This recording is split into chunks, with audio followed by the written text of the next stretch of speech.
a safe driver and a fuel-efficient driver is also one that can deliver on time. It doesn't have to be the driver who is racing around to complete his deliveries and is therefore not driving efficiently.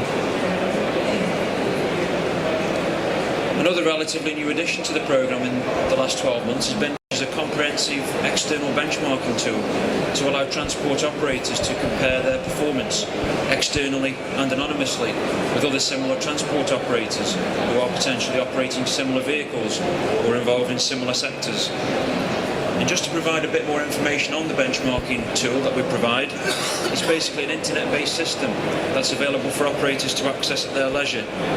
It allows continuous external and anonymous comparisons on operational performance parameters. It meets the latest government legislation in terms of security of data transfer and storage.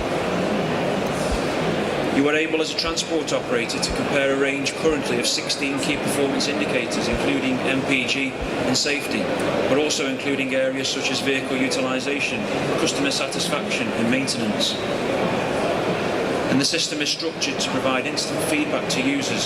So as a transport operator, you can input information from an operational performance perspective into the system, and it offers real-time feedback to you as an operator in terms of how you are performing against accepted benchmarks within the industry. And that's an example there of the reporting screen from the system, which shows from a vehicle type perspective how you can clearly see the difference between your fleet performance compared to the average performance of other database system users.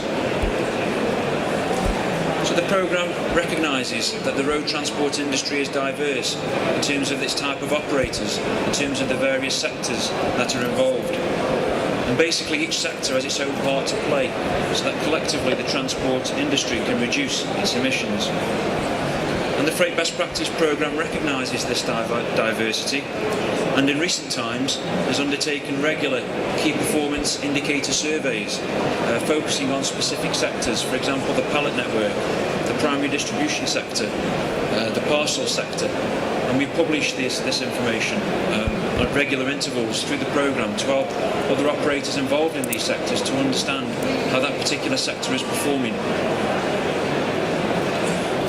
If we just look at this slide here for some useful information that you may or may not be familiar with already, 1 litre of diesel fuel consumed is equivalent to 2.64 kilos of CO2 emitted into the atmosphere.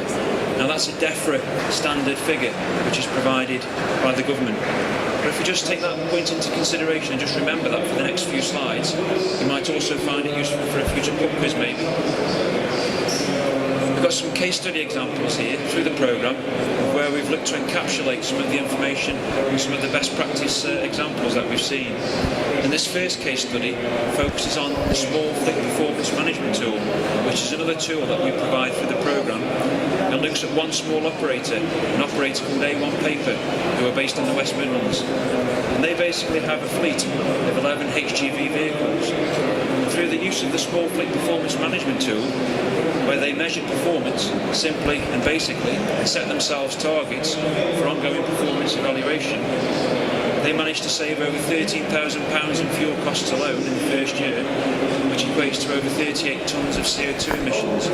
Now just linking back to that previous slide where 1 litre of diesel is equivalent to 2.64 kilos of CO2, and you can appreciate there's quite a substantial amount of diesel there that's been saved by one small operator in terms of simple measurement performance examples.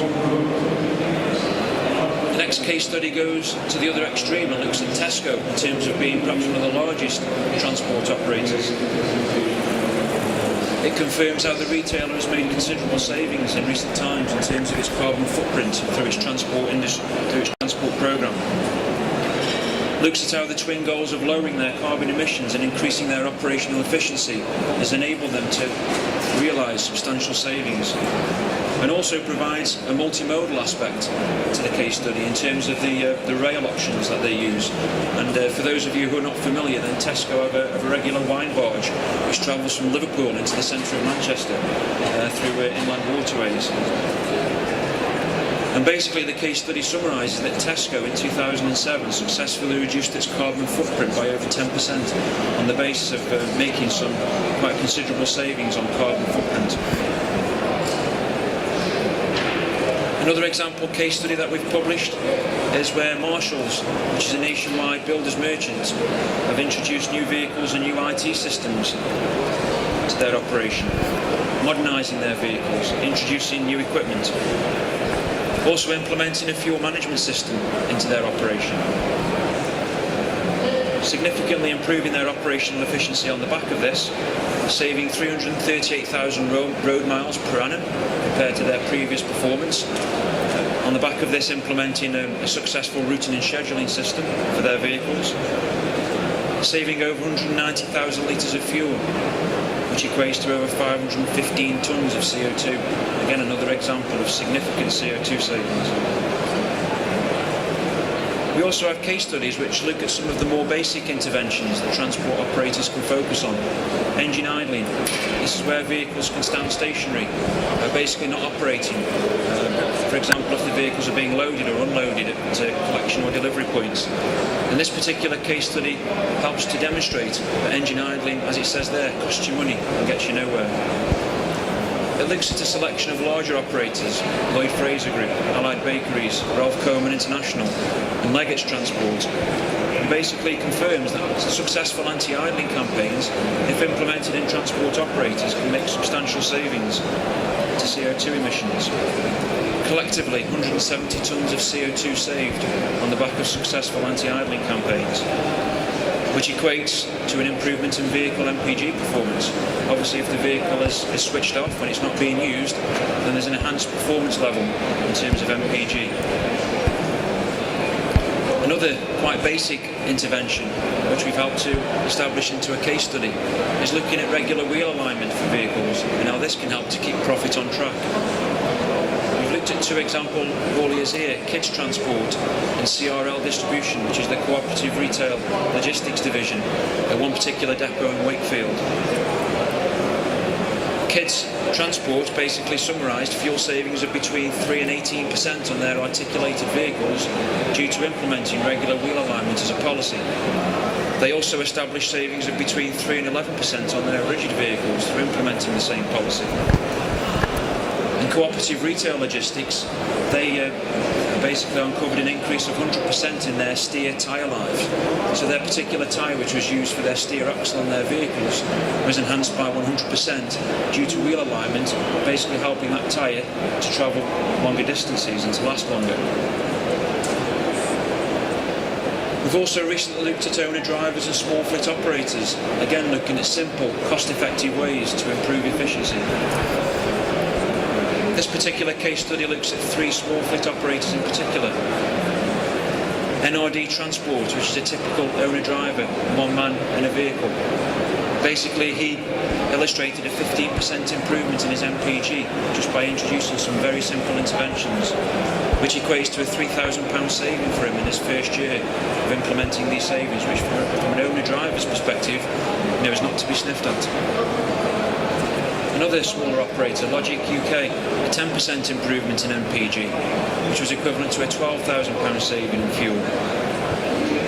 And a slightly larger, more medium-sized operator, Riverford Organic Vegetables, they managed to achieve a 9% improvement in MPG, which was equivalent to a £53,000 saving in fuel. So again, another good example of where substantial savings can be had through quite simple fuel efficiency interventions, which the case study details. So collectively, in terms of the programme, what has the programme achieved in recent times? 600,000 tonnes of CO2 have been saved collectively through the transport industry in the last 3.5 years.